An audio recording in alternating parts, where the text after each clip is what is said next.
السلام عليكم ورحمة الله وبركاته.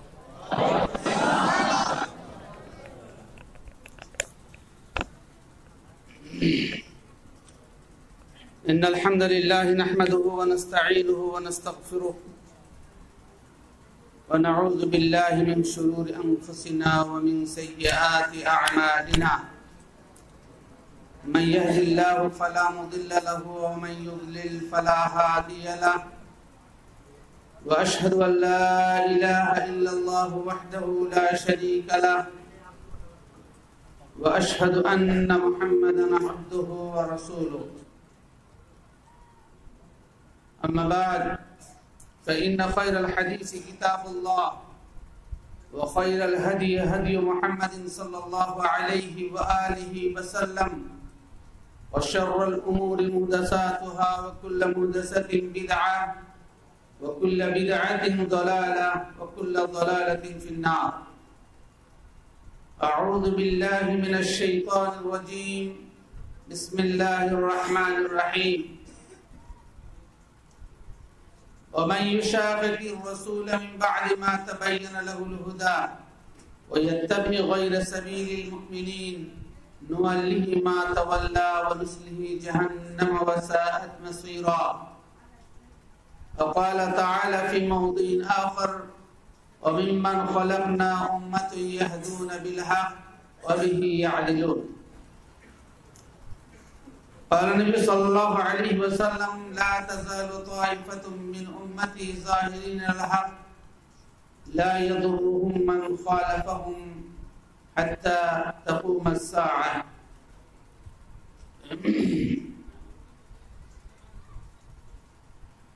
আলহামদুলিল্লাহ,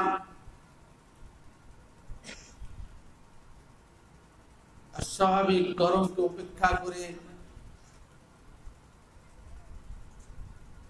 দিনী আলোচনা শোনার এই আগ্রহ লক্ষ্য করে আমি আল্লাহ রাব্বুল আলামিনের কাছে আশাবাদী, সেদিন দূরে নাই যেদিন হকপন্থী এবং সত্যান্বেষী মানুষের দ্বারা কিয়ামতের পূর্বে পৃথিবী যে শাসিত হবে সেই সময় প্রায় আসন্ন। আলহামদুলিল্লাহ,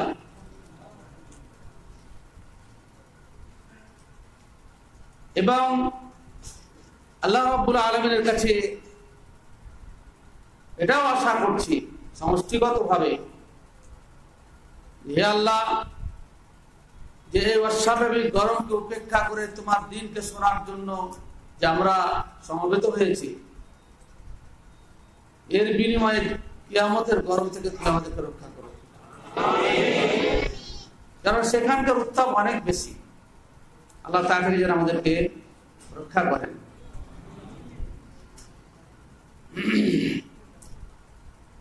এই মর্মে প্রথমে একটা হাদিস শোনাই। জনৈক সাহাবী রাসূল আকরাম সাল্লাল্লাহু আলাইহি ওয়াসাল্লামকে জিজ্ঞাসা করছেন, কিয়ামত কবে হবে? মাতা তাকুমুস সাআ, মাতাস সাআ, কিয়ামত কবে হবে? রাসূল সাল্লাল্লাহু আলাইহি ওয়াসাল্লাম তাকে প্রশ্ন করলেন, যালিকা আমরুন আযীম, এ তো বিশাল ব্যাপার। ওমা আ'তাদতা লাহা, সেই কিয়ামতের জন্য তোমার প্রস্তুতি কি? তুমি যে বিষয় সম্পর্কে জিজ্ঞাসা করছো সেটা তো খুব বিশাল ব্যাপার, তোমার প্রস্তুতি কি?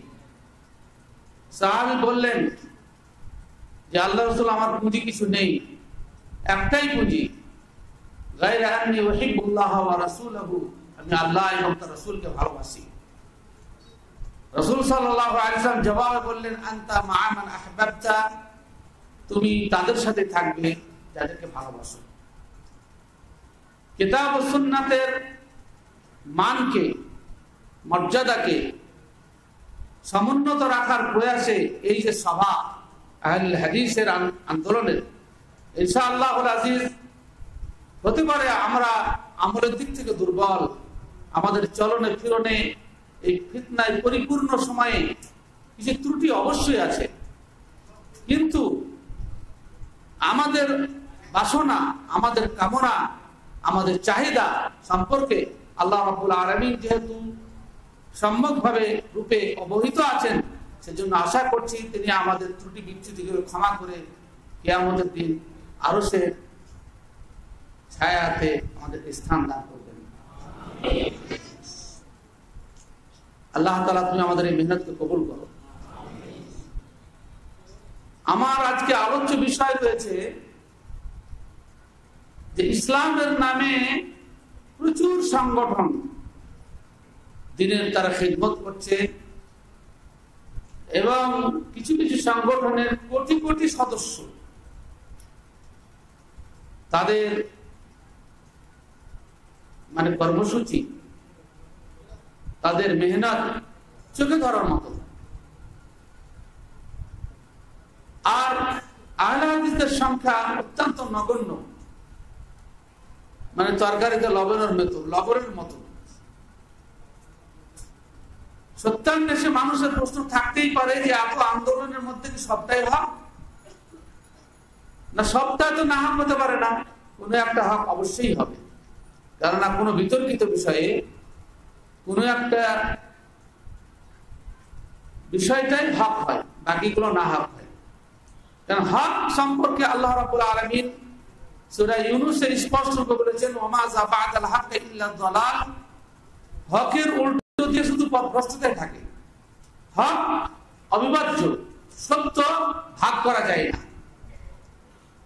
আল্লাহ তাআলা কোরআন মাজিদে ইসলামকে পূর্ণরূপে দান করেছেন এবং পরিপূর্ণতা কোনো একজনের কাছে থাকতে পারে, যদি অন্যের কাছে থাকে কিছু, সেটা মানে বিচ্ছিন্ন অংশ, সেটা ফোটা মাত্র। সেজন্য আমরা আজকে ইনশাআল্লাহুল আজিজ সেই আকীদার ভিত্তিতে আমরা নির্ণয় করার চেষ্টা করব যে এই সমস্ত ইসলামী আন্দোলনের মধ্যে কোনটি হক। অবশ্য আল্লাহ রাব্বুল আলামিন কোরআন মাজিদে স্পষ্ট রূপে সতর্ক করেছেন, ওয়ালা ইয়াজরিমান্নাকুম শানাআনু কওমিন আলা আল্লা তা'দিলু ইয়া'দিলু হুয়া আকরাবু লিত-তাকওয়া। কাউরির প্রতি তোমাদের বিদ্বেষ, কাউরির কাজকে তুমি ভালোবাসো না, এজন্য তুমি ইনসাফ করতে ভুলবে না। কেননা তুমি ইনসাফ করো, ন্যায় কথা বলো, ন্যায়নিষ্ঠ কথা বলো, হক কথা বলো, এটাই হচ্ছে আল্লাহ ভীতির নিকটতম পন্থা। সুতরাং আমরা আহলে হাদিস আন্দোলনের সাথে জড়িত, সেজন্য অবাস্তব কোনো কথা কারোর বিরুদ্ধে যদি বলি, আল্লাহ রাব্বুল আলামিন ছেড়ে কথা বলবেন না। অবশ্যই আমাদেরকে এখানে নিরপেক্ষতা বজায় রাখতে হবে এবং যেটা সত্য সেটাই বলতে হবে। কেননা প্রত্যেকটা কথা সম্পর্কে আল্লাহ রাব্বুল আলামিনের কাছে হিসাব দিতে হবে। এই বিশ্বাস এবং আকীদা রেখে যে আমি উদ্দেশ্য প্রণীত ভাবে যদি কোনো কথা বলি, তো আল্লাহ রাব্বুল আলামিনকে আমার কথার হিসাব দিতে হবে। আল্লাহ ছেড়ে কথা বলবেন না। আল্লাহ কোনো ব্যক্তির জন্য খাস নয়, তিনি পক্ষপাত মুক্ত। সেজন্য যেটা হক সেটাকে আল্লাহ গ্রহণ করবেন এবং যেটা না হক সেটা আল্লাহ রাব্বুল ইজ্জাত নস্যাৎ করবেন, এটাই স্বাভাবিক কথা।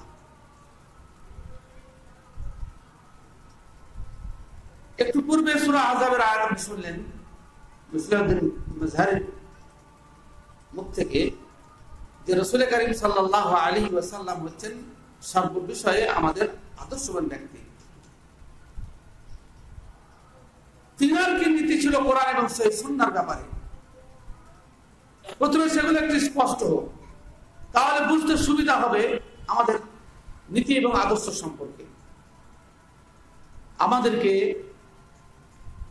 আল্লাহ পাক রব্বুল ইজ্জত নবী মুহাম্মদ সাল্লাল্লাহু আলাইহি ওয়াসাল্লাম কে আদর্শ কাকুন ব্যক্তি চিহ্নিত করেছেন, লিমান কানা ইয়ারজুল্লাহ ওয়াল ইয়াউমাল আখির ওয়া যাকারাল্লাহ কাসীরা। রাসূল কারীম সাল্লাল্লাহু আলাইহি ওয়াসাল্লাম হচ্ছেন ওই সমস্ত ব্যক্তির জন্য আদর্শ যারা আল্লাহতে বিশ্বাসী এবং পরকালের ফল সুফল এবং কুফলে বিশ্বাসী, এবং যারা আল্লাহকে অত্যাধিক বেশি স্মরণ করে, অর্থাৎ পরকালের লাভ লোকসানের যাদের আশঙ্কা আছে, তাদের জন্যই রাসূল কারীম সাল্লাল্লাহু আলাইহি ওয়াসাল্লাম একমাত্র আদর্শ। সুতরাং আমরা সর্ববিষয়ে রাসূল কারীম সাল্লাল্লাহু আলাইহি ওয়াসাল্লাম নীতি এবং আদর্শকে অনুসরণ করব। তার ব্যতিক্রম যারা হবে কথা পরিষ্কার মানা যাবে না, এবং তাদের কাছে হকের কিছু অংশ থাকলেও পুরো হক নয়, এবং পুরো ক্ষেত্রে আকীদার দুর্বলতা এবং গন্ডগোলের কারণে বাতিল বলে চিহ্নিত হবে। আমি কারোর নাম নেব না, আমি কারোর নাম নেব না, কোন দলের নাম নেব না। আমি প্রথমে আহলে আন্দোলনের নীতি এবং আদর্শকে সংক্ষিপ্তভাবে বর্ণনা করছি। আল্লাহ রাব্বুল আলামিন কোরআন মাজিদে পরিষ্কার বলছেন সূরা নিসাতে, ওমা ইশাকির রাসূল মিন বা'দি মা তাবাyyana লাহুল হুদা ওয়া ইয়াত্তাবি গায়রা সাবিলিল মুমিনিন নুওয়াল্লিহি মা তাওয়াল্লা ওয়া নুসলিহি জাহান্নাম ওয়া সাআত মাসীরা। যে ব্যক্তি রাসূল সাল্লাল্লাহু আলাইহি সাল্লামের বিরুদ্ধাচরণ করবে, হেদায়েতের বাণী তার সামনে স্পষ্ট রূপে এসে যাওয়ার পরে, ওয়া ইয়াত্তাবি গায়রা সাবিলিল মুমিনিন, সাহাবায়ে কেরাম যে নীতি এবং আদর্শ নিয়ে চলেছেন তাদের বাদ দিয়ে অন্য কোন নীতি এবং আদর্শকে অনুসরণ করবে, আর এমন লোকেদেরকে আল্লাহ পাক রব্বুল বলছেন যে তাদের ইচ্ছা মতো আমি তাদেরকে চলতে দিব, তারপর তাদেরকে আমি জাহান্নামে প্রবিষ্ট করবো, বা সাআত মাসীরা, এবং সেটা হচ্ছে জঘন্যতম স্থান। এখানে দুটি কথা, রাসূলের কোনটা পথ এটা স্পষ্ট হওয়ার পরে তার বিরোধিতা করবে, জানছে সেটা রাসূলের পথ, কিন্তু সেটাকে পরিত্যাগ করে অন্য পথ অবলম্বন করবে। দ্বিতীয় বাক্য যেটা ব্যবহার করেছে সেটা হচ্ছে মুমিনগণ কিভাবে চলেছেন। এখানে সমস্ত মুফাসসিরগণ লিখছেন এক কথাতে যে সাবিলুল মুমিনিন বলতে সাহাবায়ে কেরামদের পথ। সাহাবায়ে কেরাম কি করেছেন? সাহাবায়ে কেরামদের পথকে ছেড়ে দিয়ে ইচ্ছা মতো চলবে, তো আমি তাকে চলতে দেবো, বাধা দেবো না, কিন্তু পরিণতি হচ্ছে জাহান্নাম। দুটি জিনিস। রাসূল সাল্লাল্লাহু আলাইহি ওয়াসাল্লাম পথ কি? আল্লাহ পাক রব্বুল ইজ্জত কোরআন মাজিদের মধ্যে স্পষ্ট রূপে নবী মুহাম্মদ সাল্লাল্লাহু আলাইহি ওয়াসাল্লামকে ঘোষণা করতে বলছেন যে কুল মা কুনতু বিদআম মিনার রাসূল ওয়ালা আদরি মা ইফআলু বি ওয়ালা বিকুম ইন আত্তাবিউ ইল্লা মা ইউহা ইলাই ওয়া মা আনা ইল্লা নাযীরুম মুবিন। সূরা হে নবী আপনি ঘোষণা করে দেন আমি নতুন কোন রাসূল নই, আমার সাথে কি আচরণ আল্লাহ তাআলা কিয়ামতের দিন কি করবে আর তোমাদের সাথে কি করবে এটা আমার জানা নেই, এটা আল্লাহর ব্যাপার। কি ব্যবহার কি আচরণ করবে আমার জানা নেই। ইন আত্তাবিউ ইল্লা মা ইউহা ইলাই, আমার কাছে যা ওহী আছে দলিল আছে আমি একমাত্র শুধু তারই অনুসরণ করি, আমি তোমাদের জন্য শুধুমাত্র ভীতি প্রদর্শনকারী, এছাড়া আমার কোনো ক্ষমতা নেই। তাহলে এটা বোঝা গেল যে রাসূলের পথ হচ্ছে আল্লাহ রাব্বুল আলামিন যে সমস্ত কথা বলেছেন শুধু সেটাকেই মানা, নিজের তরফ থেকে কোনো কথা না বলা। এবং এই মর্মে প্রচুর আয়াত এসেছে কোরআন মাজিদে। আর আপনি জানেন যে সাহাবায়ে কেরাম রিজওয়ানুল্লাহি আলাইহিম আজমাইন দের আদর্শ ছিল যে প্রত্যেকটা বিষয়ে তারা রাসূল সাল্লাল্লাহু আলাইহি ওয়াসাল্লামকে জিজ্ঞাসা করতেন যে এটা তার ব্যক্তিগত কথা না দ্বীনের কথা, এবং রাসূল আকরাম সাল্লাল্লাহু আলাইহি ওয়াসাল্লাম স্পষ্ট করে দিতেন যে এটা আমার কথা না আল্লাহর কথা। যদি কোনো বিষয়ে তিনি নিজের ব্যক্তিগত মত প্রকাশ করতেন তো সেখানে স্পষ্ট করে দিতেন। যেমন সহিহ মুসলিমের হাদিস মিসকাতে বাবুল ইতিসাম বিল কিতাব ওয়াস সুন্নাতে আছে যে রাসূল করিম সাল্লাল্লাহু আলাইহি ওয়াসাল্লাম যখন মদিনা আগমন করলেন সেখানকার চাষীদেরকে দেখলেন যে ওয়াহুম ইউআব্বিরুনা নাখলা, তারা খেজুর গাছের স্ত্রী ফুল এবং পুরুষ ফুলের সাথে পরাগ বিনিময় যাকে বাংলায় বলে সেটা কাজটা করছে। তিনি এসে জিজ্ঞাসা করেন চাষীদেরকে মা তাসনাউন, তোমরা এসব কি করছো? তো তারা জবাবে বললেন কুননা নাসনাহু, আমরা আবহমান কাল থেকে এই কাজটা করছি চাষীরা, যে পুরুষ এবং স্ত্রী ফুলের সংস্পর্শে আসলে ফসল বেশি হয়।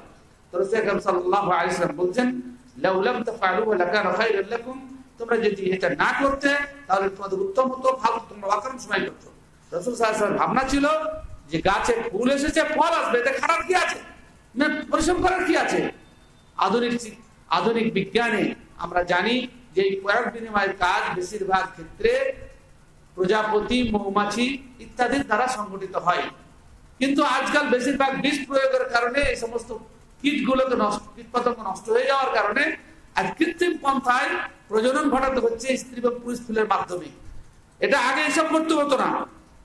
তো আল্লাহ রাসূল সাল্লাল্লাহু আলাইহি ওয়াসাল্লামের নিষেধের ফলে, তার পরামর্শের ফলে চাষিরা তারা এই কাজটা ছেড়ে দিলেন। ফসল কাটার সময় দেখছেন যে বিগত বছরের তুলনায় চলতি বছরে অনেক ফসল কম। সাহাবীদের তখন মানে সন্দেহ জাগলো যে আল্লাহ রাসূল সাল্লাল্লাহু আলাইহি ওয়াসাল্লাম যদি ওহী ভিত্তিক কথা বলতেন, আল্লাহ তাআলার কাছ থেকে জেনে বলতেন, তাহলে আমাদের ফসল কমতো না। সেজন্য তারা গিয়ে রাসূলুল্লাহ সাল্লাল্লাহু আলাইহি ওয়াসাল্লামকে জিজ্ঞাসা করছেন যে আল্লাহ রাসূল সাল্লাল্লাহু আলাইহি ওয়াসাল্লাম, আপনি যে কথাটা আমাদেরকে বলেছিলেন এটা আপনি ওহীর মাধ্যমে বলেছিলেন না এটা আপনার ব্যক্তিগত মত ছিল? রাসূলুল্লাহ সাল্লাল্লাহু আলাইহি ওয়াসাল্লাম নিজের ভুল বুঝতে পারলেন, কেননা আল্লাহ রাব্বুল আলামিন নিজে কোরআন মাজিদে পরিষ্কার বলেছেন ফাওকা কুল্লি ইলজি ইলমুন আলিম, এবং একটা প্রবাদই আছে যে লিকুল্লি ফানিন রিজাল। আর আল্লাহ তাআলা কোরআন মাজিদে নিজে পরিষ্কার ভাষায় বলেছেন ওয়ালা তাকফু বিমা লাইসা লাকা বিইলমুন ইন্নাস সামআ ওয়াল বাসারা ওয়াল ফুআদা কুল্লু উলাইকা কানা আনহু মাসউলা। যে বিষয়ে তোমার জ্ঞান নেই সে বিষয়ে তুমি মন্তব্য করো না, নিশ্চয়ই শ্রবণ শক্তি, দর্শন শক্তি, বোধ শক্তি সম্পর্কে কিয়ামতের দিন জিজ্ঞাসা করা হবে। সব জায়গাতে মন্তব্য করা উচিত নয়, এক এক জিজ্ঞাসায় এক একজন পণ্ডিত। রাসূল হলেন তো কি হলো, রাসূল আকরাম সাল্লাল্লাহু আলাইহি ওয়াসাল্লাম নিজের ভুল বুঝতে পারলেন, সঙ্গে সঙ্গে তিনি যে ভাষাটা ব্যবহার করেছিলেন সেটা আমাদের চলার জীবনের বড় পাথেয়। রাসূলুল্লাহ সাল্লাল্লাহু আলাইহি ওয়াসাল্লাম বলেছিলেন ইন্নাকুম আ'লামু বিউমুরি দুনিয়াকুম, তোমরা চাষাবাদের ব্যাপারে আমার চাইতে বেশি পণ্ডিত। ফাইজা আমারতুকুম বিশাইইন মিন আমরিদ দ্বীন, আমি যখন তোমাদেরকে দ্বীনের কোনো কথা বলবো ফাখুযু বিহি, তখন সেটাকে গ্রহণ করো। ওয়াইজা আমারতুকুম বিশাইইন মির রাই, আর আমি যদি আমার মতের কথা বলি ফাইন্নামা আনা বাশার, আমি একজন মানুষ, আমি ঠিকও বলতে পারি ভুলও বলতে পারি। এ বিষয়ে বদর যুদ্ধের ঘটনাটাকে টেনে আনলে আপনার সুবিধা হবে। যে আমার সাহাবীর নাম এই মুহূর্তে স্মরণ নেই, ব্যস্ততার কারণে এটা দেখে আসার পর দেখে দিলেন আপনার মাধ্যমে, যে আল্লাহ রাসূল সাল্লাল্লাহু আলাইহি ওয়াসাল্লাম বদর যুদ্ধে গিয়ে কাফেরদের সাথে যুদ্ধ করার জন্য যে তাঁবু খাটালেন সেটা এমন ভাবে যে পানিকে সামনে রেখে তার পিছন থেকে তাঁবু খাটালেন। পানির সামনে দিকে থাকলে শত্রু সামনের দিকে আছে, তিনি পানিটা সামনে রেখে পিছন থেকে তাঁবু খাটালেন। জনৈক সাহাবী এসে বলছেন যে আল্লাহ রাসূল, আপনি যে তাঁবু খাটাচ্ছেন পানিটাকে সামনে রেখে, এটা আল্লাহর নির্দেশে না আপনার বুদ্ধিতে? আপনি ভালো মনে করে তাঁবুটা খাটিয়েছেন না আল্লাহ ওহী মারফত আপনাকে এখানে তাঁবু খাটার নির্দেশ দিয়েছেন? যদি আল্লাহ তাআলার নির্দেশে আপনি এখানে তাঁবু খাটিয়ে থাকেন তাহলে আমার কিচ্ছু বলার নাই, কারণ আল্লাহ তাআলা বিষয় সম্পর্কে বেশি জানেন, আল্লাহর কথার উপরে কোনো মানুষের মাতব্বরি করার কোনো অধিকার নেই। আর যদি আপনার ভাবনাতে আপনি কাজটা করে থাকেন তাহলে আমার পরামর্শ হলো সিদ্ধান্ত সঠিক হয়নি। তার কারণ পানির সামনের দিকে আর আমরা পানির পিছন, আবার পানির পিছন দিকে আছি, আর শত্রুপক্ষের সামনে যুদ্ধ চলাকালীন এমনও হতে পারে যে ওরা পানির দখল নিয়ে নিল, আমাদেরকে পানি থেকে বাধা দিয়ে দিল। আমরা পানির অভাবে, পানির পিপাসাতে আমরা শেষ হয়ে যাব, যুদ্ধ করতে পারবো না। বরং আমরা এক কাজ করি, পানিটাকে পিছনে রেখে ওদিকে গিয়ে দাঁড়াই, তাহলে ওরা পানির কাছে পৌঁছাতে পারবে না, পানির অভাবে ওরা হেরে যাবে। রাসূল আকরাম সাল্লাল্লাহু আলাইহি ওয়াসাল্লাম বলে, তুমি ঠিক কথা বলেছো, এটা আমার ব্রেনে আসেন। তারপর রাসূল আকরাম সাল্লাল্লাহু আলাইহি ওয়াসাল্লাম গিয়ে আবার ওখান থেকে তাঁবু তুলে নিয়ে গিয়ে পানিকে পিছনে রেখে তারপরে তাঁবু খাটালেন, এবং কাফেররা পানির অভাবে যুদ্ধে হেরে গেল। বাস্তব কথা হচ্ছে এটাই। আমি যেটা বলতে চাচ্ছি যে রাসূল কারীম সাল্লাল্লাহু আলাইহি ওয়াসাল্লাম মানে নিজে বলছেন দুনিয়ার ব্যাপারে উম্মত অনেক বিষয়ে পারদর্শী হতে পারে, এটা স্পষ্ট কথা, কিন্তু ওহীর ব্যাপারে উনি পরিষ্কার ভাষায় বলছেন দ্বীনের ব্যাপারে আমি শুধুমাত্র ওহীর ইত্তেবা এবং অনুসরণ করি। কোরআন মাজিদের একাধিক আয়াতে আল্লাহ পাক রব্বুল ইজ্জত নবী মুহাম্মদ সাল্লাল্লাহু আলাইহি ওয়াসাল্লামকে নির্দেশ দিয়েছেন, ইত্তাবি মা ইউহা ইলাইক, মুহাম্মদ তুমি শুধু ও কথাটাই মেনে চলো যা তোমার কাছে ওহী হিসেবে আসছে। আল্লাহ তাআলা কোরআন মাজিদে একই হুকুম সমস্ত উম্মতকে প্রদান করেছেন, ইত্তাবিউ মা উনজিলা ইলাইকুম মির রাব্বিকুম ওয়া লা তাত্তাবিউ মিন দুনিহি আউলিয়া ক্বালিলাম মা তাযাক্কারুন, তোমরা শুধুমাত্র ওই কথাগুলোর ইত্তেবা এবং অনুসরণ করো যেটা আল্লাহ রাব্বুল আলামিনের পক্ষ থেকে ওহী মারফত এসেছে। আল্লাহর কথা ছাড়া কোনো ওলি, অভিভাবক সে যেই হোক না কেন তার কথা অনুসরণ করিও না, যদি সেটা শরীয়ত বিরুদ্ধ হয়। ক্বালিলাম মা তাযাক্কারুন, কেননা সামগ্রিকভাবে মানুষের বুদ্ধি খুব কম, স্মৃতিশক্তি দুর্বল, সেজন্য মানুষের ইত্তেবা অনুসরণ করলে সেখানে মানে পথভ্রষ্ট হতে হবে। বলার উদ্দেশ্য এতটুকুই যে নবী মুহাম্মদ সাল্লাল্লাহু আলাইহি ওয়াসাল্লাম দ্বীনের ব্যাপারে সব সময় একমাত্র ওহীর ইত্তেবা অনুসরণ করেছেন, এবং আল্লাহ তাআলা তার উম্মতদেরকে নির্দেশ দিচ্ছেন যে শুধুমাত্র ওহীর ইত্তেবা এবং অনুসরণ করো। দুনিয়ার ব্যাপারে আল্লাহ পাক রব্বুল ইজ্জত স্বাধীনতা দিয়েছেন, নাঙ্গল কোন দিক থেকে জুড়বেন, জমির ডান দিক থেকে না বাম দিক থেকে, ধান কিভাবে লাগাবেন না লাগাবেন, এটা মানুষের বুদ্ধির উপরে আল্লাহ পাক রব্বুল ইজ্জত ছেড়ে দিয়েছেন। এ ব্যাপারে কেউ কোন দিকে শুরু করলে, ডান দিক থেকে বাম দিকে কোন দিকে শুরু করলে সে গুনাহগার হবে না। বিবি জমির তুলনা করে বলছে, বিবি তোমাদের জমির মতন, যেদিক থেকে খুশি চাষ করো। আল্লাহ পাক রব্বুল ইজ্জত জমিতে এখানে বাকলমে জমির যেদিক থেকে খুশি চাষ করার কথা বলেছেন, এটা মানুষের ইখতিয়ারের উপর ছেড়ে দিয়েছেন। এখানে একটা মত, তাহলে আহলে হাদিসের নীতি এবং আদর্শ হলো যে দ্বীনের সব বিষয়ে রাসূল করিম সাল্লাল্লাহু আলাইহি ওয়াসাল্লাম যেভাবে দলিল ইত্তেবার অনুসরণ করেছেন, আমাদেরকেও সেভাবে কোন মানুষের যুক্তিতর্কের উপরে নয়, শুধুমাত্র দলিলের ইত্তেবা এবং অনুসরণ করতে হবে।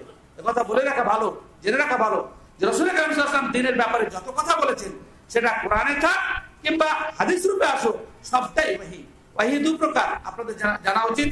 এক হচ্ছে স্পষ্ট ওহী, যেটা আল কোরআন, আর একটা হচ্ছে অস্পষ্ট ওহী, সেটা হচ্ছে হাদিস। এর দলিল হচ্ছে আল্লাহ রাব্বুল আলামিন সূরা কিয়ামতে পরিষ্কার ভাষায় বলছেন যে ইন্না লা তুহাররিক বিহি লিসানাকা লিতা'জালা বিহি ইন্না আলাইনা জামআহু ওয়া কুরআনা ফাইযা ক্বারা'নাহু ফাত্তাবি' কুরআনা সুম্মা ইন্না আলাইনা বায়ানা। আপনি কোরআন মুখস্থ করার জন্য তাড়াতাড়ি করবেন না, আপনার অন্তরে কোরআনকে মানে আপনার মেমোরিতে বসিয়ে দেওয়ার এবং ওটাকে মুখস্থ করার দায়িত্ব আমার। আমি যখন পড়ে নিব তখন আপনি পড়বেন, আর তারপরে এর ব্যাখ্যা বলে দেওয়ার দায়িত্ব আমার। আল্লাহ রাসূল সাল্লাল্লাহু আলাইহি সাল্লাম সম্পর্কে আল্লাহ তাআলা সূরা আন-নাজমে বলছেন, ওয়া ইয়ানতাকু আনিল হাওয়া ইন হুয়া ইল্লা ওয়াহয়ুন ইউহা। মুহাম্মদ সাল্লাল্লাহু আলাইহি ওয়াসাল্লাম নিজের পক্ষ থেকে কোনো কথা বলেন না দ্বীনের বিষয়ে, যতক্ষণ পর্যন্ত তার কাছে ওহী না আসে।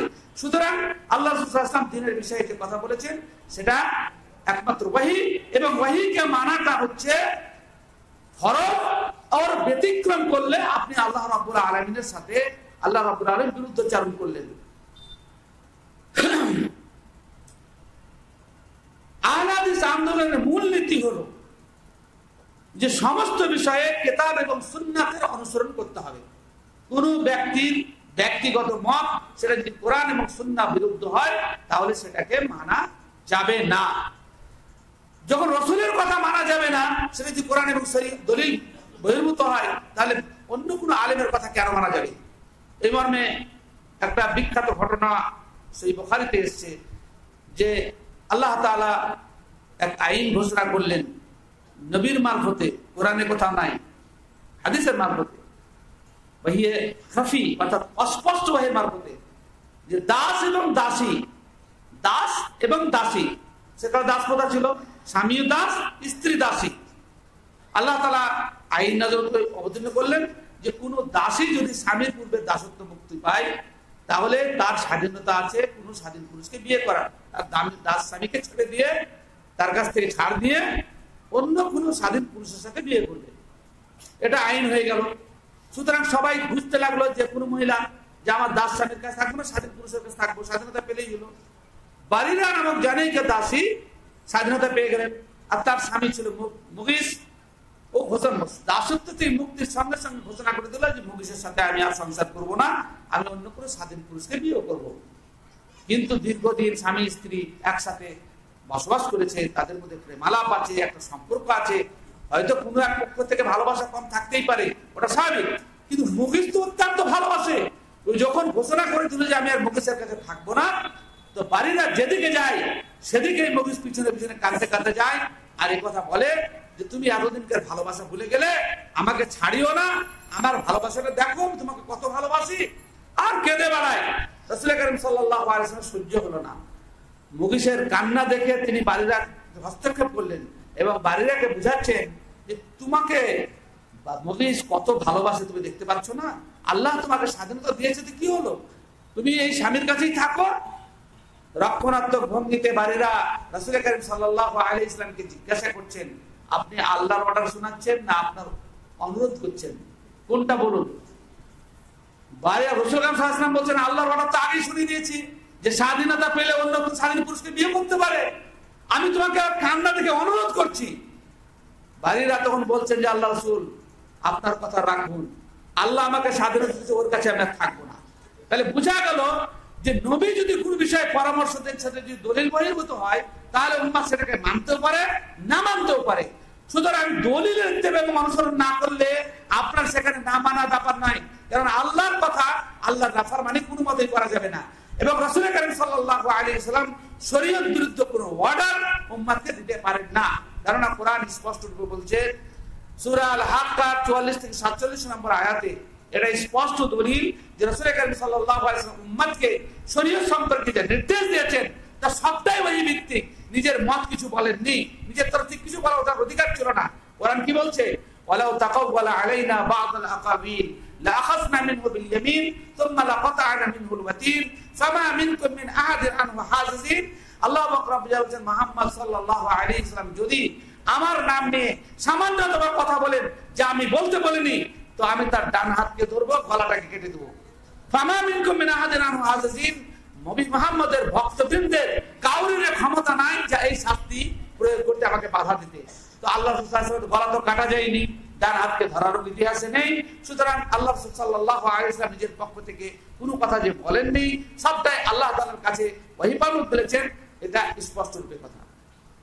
এবার আহলে হাদিসের নীতি হচ্ছে যে সমস্ত বিষয়ে কিতাব এবং সহিহ সুন্নাহর দলিল দিতে হবে, দলিল নিয়ে আলোচনা করতে হবে, কিংবা দলিলের আশ্রয়ে মানে এমন বহু মাসআলা আছে যে মাসআলাগুলো কিতাব ও সুন্নাতে বর্ণিত নাই, কিন্তু সেটাকে পরিমাপ করার জন্য কিয়াস হচ্ছে অনুমান, মিকিয়াস যাকে বলছে, অর্থাৎ পরিমাপটা। যেমন ধরেন ভারতের যে সংবিধান আছে বা যে পেনাল কোড আছে, তো এই কোডের কোন ধারা দেখবে তার জন্য উকিলরা বাহাস করে এর মধ্যে পড়ছে কিনা। অনুরূপ কোরআন মাজিদে কিছু মৌলিক নীতি আছে, এই মৌলিক নীতির আন্ডারে এই সমস্ত জিনিসগুলো পড়ছে কিনা। কেননা আল্লাহ তাআলা কোরআন মাজিদে স্পষ্ট বলছেন যে আমি কোরআন মাজিদ অবতীর্ণ করেছি তিবিয়ানাল লিকুল্লি শাই, কিয়ামত পর্যন্ত অনাগত সমস্ত বিষয়ের মানে ব্যাখ্যা স্বরূপ আল্লাহ তাআলা কোরআন মাজিদে অবতীর্ণ করে দিয়েছেন, তার মৌলিক নীতি নির্ধারণ করে দিয়েছেন। যেমন নেশাদ্রব্য সম্পর্কে রাসূল সাল্লাল্লাহু আলাইহি ওয়াসাল্লাম বলছেন, আল খামরু মা খামারাল আকল কুল্লু মুসকিরিন হারাম। এই শব্দগুলোতে অনাগত ভবিষ্যতে নতুন নতুন নামে যত নেশাদ্রব্য তৈরি হবে সব এই হাদিসের অন্তর্ভুক্ত। এটাকে যখন আপনি এটা এই হাদিসের আওতায় পড়ছে কিনা আপনি যে কিয়াস করলেন, অনুমান করলেন, তার জন্য একটু গবেষণা করলেন, এটাকে বলে কিয়াসে সহিহ। যদি আপনি সঠিক পরিমাপ করেন তো সেটা হবে কিয়াসে সহিহ, মানে হিসাব সহিহ। আর যদি তার উল্টোটা করেন তাহলে সেটা হচ্ছে বাতিল। তো আহলে হাদিস আন্দোলনের মূলনীতি হচ্ছে কিতাব ও সুন্নাতের অনুসরণ করতে হবে এবং সঠিক কিয়াসের অনুমান করতে হবে। কিয়াস আহলে হাদিসের কিয়াসের বিরোধী নয়, সঠিক কিয়াসের অনুমান করতে হবে। আর তৃতীয় চতুর্থ একটা বিষয় আছে, ইজমায়ে উম্মাত। ইজমায়ে উম্মাত, ইজমা সম্পর্কে আমাদের মুসলিমদের খুব কম ধারণা আছে এবং অনেক আলেম কোন মাসলা জবরদস্তি সমাজের কাছে চাপাবার জন্য বলে দেয় ইজমা হয়ে গেছে। আলেমদের ইজমা আছে, খুব সহজ কথা। আপনি ইজমার সঙ্গে আগে শুনেন, তারপরে ইজমা হওয়া সম্ভব কিনা আপনি নিজে অনুমান করতে পারবেন। সমস্ত উসুলের ফিকহ বইয়ে ইজমার সংজ্ঞা দেওয়া আছে, ইত্তিফাকু মুজতাহিদি উম্মতে মুহাম্মাদিন সাল্লাল্লাহু আলাইহি ওয়াসাল্লাম ফি মাসআলাতিন ওয়াহিদ ফি মাসআলাতিন ওয়াহিদিন আলা মাসআলাতিন ওয়াহিদিন ফি আসরিন ওয়াহিদ। অর্থাৎ কোরআন এবং সুন্নাহ এবং সহিহ কিয়াসে পাওয়া যায় না এমন কোন মাসলা কিতাবুল্লাহতে নাই, সুন্নাতে রাসূলুল্লাহতে নাই, সঠিক কিয়াস করে পাওয়া যাচ্ছে না, এমন একটা মাসলার সমাধান কি হবে, তার জন্য গোটা বিশ্বের সমস্ত বিশেষজ্ঞ আলেমদের এট এ টাইম অর্থাৎ 10টাতে সকাল 10টায় সিদ্ধান্ত হয়, তো 10টাতেই হবে সব এট এ টাইম একই মাসলার উপরে একই সিদ্ধান্ত ঘোষণা করা। আপনি বলেন যে এটা সম্ভব, এমন কোন মাসলা দেখান যে আলেমরা বিরুদ্ধে বলেনি। প্রত্যেকটা মাসলা ইখতিলাফ আছে। ইজমা হলো প্রত্যেকে, শুধুমাত্র সাহাবীদের ইজমা হয়েছে। সাহাবীদের ইজমা স্বরূপ আপনাকে একটা দলিল দিই যে আল্লাহ রাসূল সাল্লাল্লাহু আলাইহি ওয়াসাল্লাম যখন ইন্তেকাল করলেন, ইন্তেকাল করার পরে রাসূল সাল্লাল্লাহু আলাইহি ওয়াসাল্লামের গোসল, যার শরীরটার গোসল কাপড় খুলে দেওয়া হবে না কাপড় খুলে দেওয়া, সাধারণ মানুষের মতন কাপড় টাপড় খুলে গোসল দেওয়া হবে না কাপড় পরিহিত অবস্থায় দেওয়া হবে, এই মর্মে কোনো দলিল কোরআন হাদিসে কোথাও নাই। সাধারণ মানুষকে কাপড় খুলে গোসল দেওয়া হয়, কিন্তু আল্লাহ রাসূলের কাপড় খোলা হবে না, এই মর্মে কোনো দলিল নেই। সাহাবায়ে কেরাম রিজওয়ানুল্লাহি আলাইহিম আজমাইন বলছেন যে আমরা ঘরের ভিতরে বসে আছি, এ নিয়ে আমাদের মধ্যে চর্চা হচ্ছে, হঠাৎ করে আমাদের তন্দ্রা গ্রাস করলো, ঘুমের ভাব এলো, ঘরের মধ্যে থেকে একটা গায়েবী আওয়াজ আসছে যে রাসূল সাল্লাল্লাহু আলাইহি ওয়াসাল্লামের শরীর কাপড় খোলা যাবে না, তোমরা এই অবস্থাতে কাপড় পরিহিত অবস্থাতে গোসল দাও। সকলের তন্দ্রা আবার হটে গেল। এই কথার উপরে সমস্ত সাহাবী একমত হলেন, এটার উপরে আমল করতে হবে, এটা কোনো দলিল নয়, গায়েবী আওয়াজ কোনো দলিল। কিন্তু তারা এই জিনিসের উপরে সকল সাহাবী মেনে নিলেন, কেউ মত পার্থক্য করলেন না, এবং রাসূল সাল্লাল্লাহু আলাইহি ওয়াসাল্লামের গোসল দেওয়া হলো বিনা কাপড় খুলে।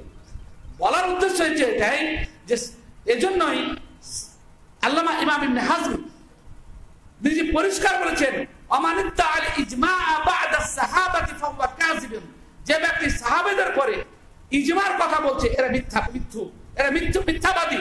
কেননা কোনো এমন মাসলা নাই যে মাসলাতে আলেমদের ইখতিলাফ নাই, এটা সাহাবাদের যুগে এটা হয়েছে, কিন্তু সাহাবাদের পরে এটা কোনোদিনই সম্ভব নয়। প্রত্যেকটা আলেম তো নিজের ফতোয়া দিচ্ছে, তার তো হিসাব কিতাব নাই, কেউ তো কারোর হিসাবে বসতা স্বীকার করছে না। हम चुने दिगर में हमसे बड़ा कोई आलिम नहीं है, মানে এরকম একটা মাসলা করছে।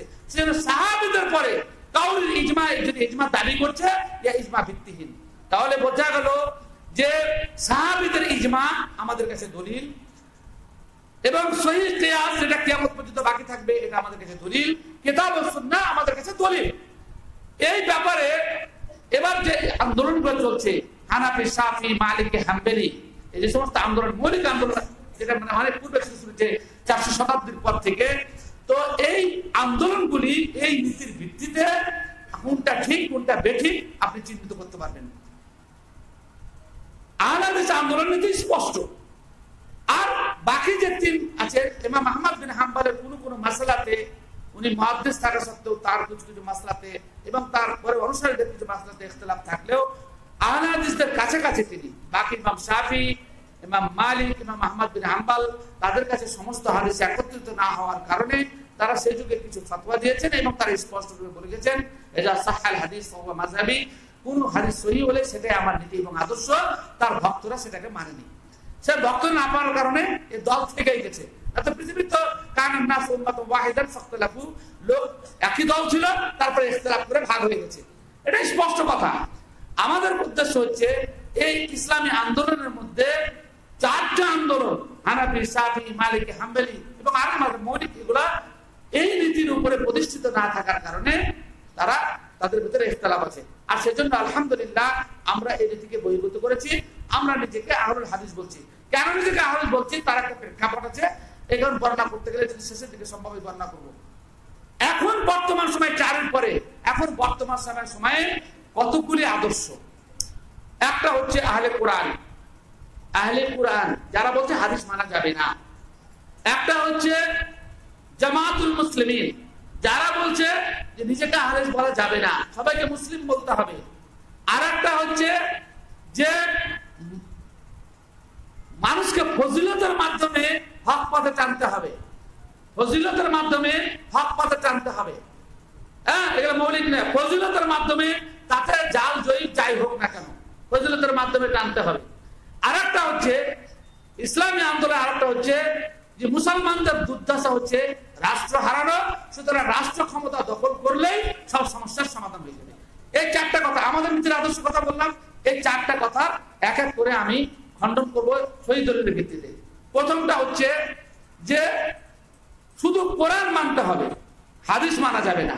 এই ফিতনা নতুন করে এখন মুর্শিদাবাদে চাড়া দিয়েছে, বেলডাঙ্গা এবং ওই অন্যান্য এলাকাতে কয়েকটা বই এখন সম্প্রতি বেরিয়েছে যারা বলছে কোরআন ছাড়া, কোরআন হচ্ছে বিতর্ক মুক্ত, গোটা উম্মাতের ইজমা আছে, ঐক্যমত আছে, কোরআন বাইরে কোনো ভেজাল নাই, সুতরাং নির্ভেজাল জিনিসটাই মানতে হবে।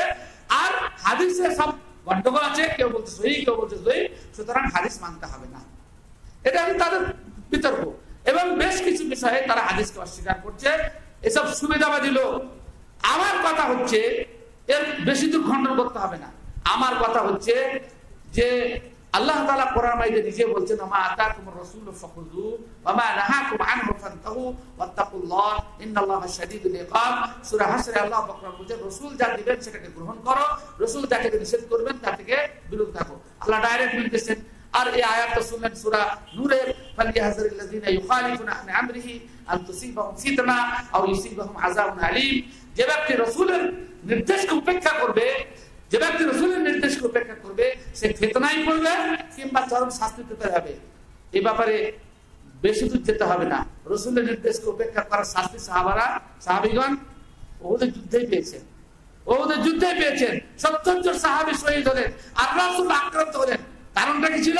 রাসূল অর্ডার দিয়েছিলেন পরবর্তী অর্ডার ছাড়া ওই স্থান ত্যাগ করবে না, কিন্তু তার ত্যাগ করলো। আর আল্লাহ রাসূলের উপস্থিতিতে 70 জন সাহাবী শহীদ হলেন, অগণিত আহত হলেন এবং রাসূল সাল্লাল্লাহু আলাইহি ওয়াসাল্লাম নিজে এমন ভাবে আক্রান্ত হলেন যে তিনি আফসোস করে বলতে লাগলেন যে কাইফা ইয়াফলাহু কওমুন সাজ্জানা ইউসাবজু নবিয়াহুম, এই জাতি কি করে সফল হবে যারা নিজের নবীকে আহত করে।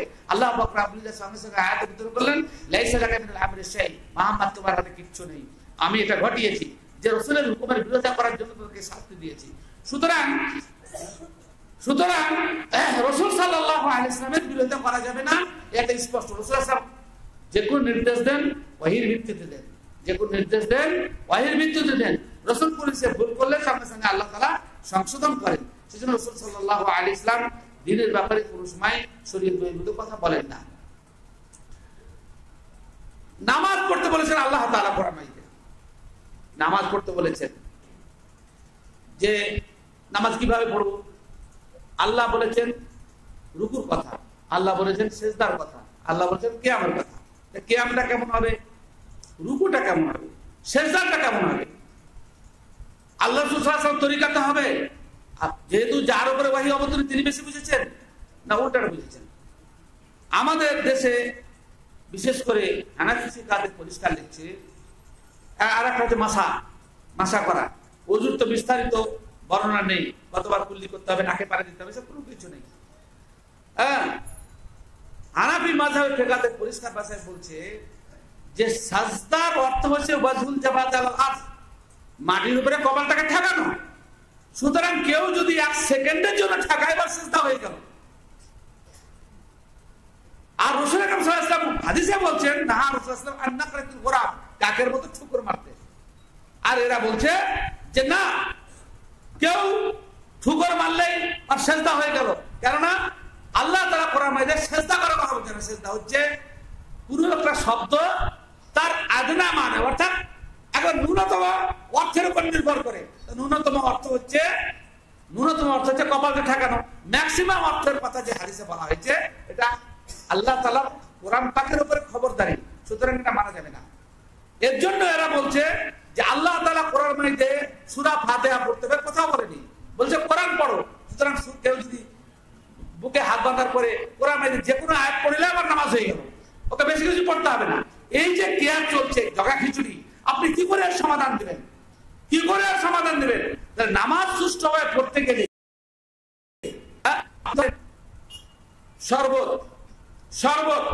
শরবতে পানি আছে না নাই? আল্লাহ তাআলা বলছেন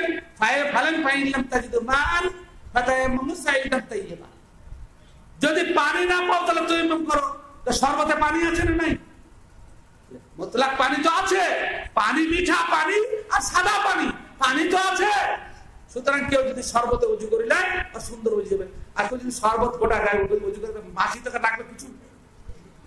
এরা যে কিয়াসি ফতোয়া দিচ্ছে, আল্লাহ রাসূল সাল্লাল্লাহু আলাইহি ওয়াসাল্লাম শুদ্ধ পরিষ্কার পাচ্ছেন, মানে এই কিয়াস করতে গিয়ে, সুন্নাতকে ত্যাগ করতে গিয়ে এই সমস্ত কাণ্ড ঘটাচ্ছে। যাকাতের কথা হাদিসে এসেছে, আর লম্বা বাহাস, লম্বা আলোচনা, এনে বিস্তারিত কথা বলছি না, সময় যেহেতু পারমিট করছে না। যে যাকাত দেওয়ার কথা বলেছে আল্লাহ তাআলা, তো কত মালে যাকাত দিবে? আন্দাজে দিবে? কিভাবে দিবে? কোনো এতে নাই, কোরআন মাজিদে কোনো বর্ণনা নেই।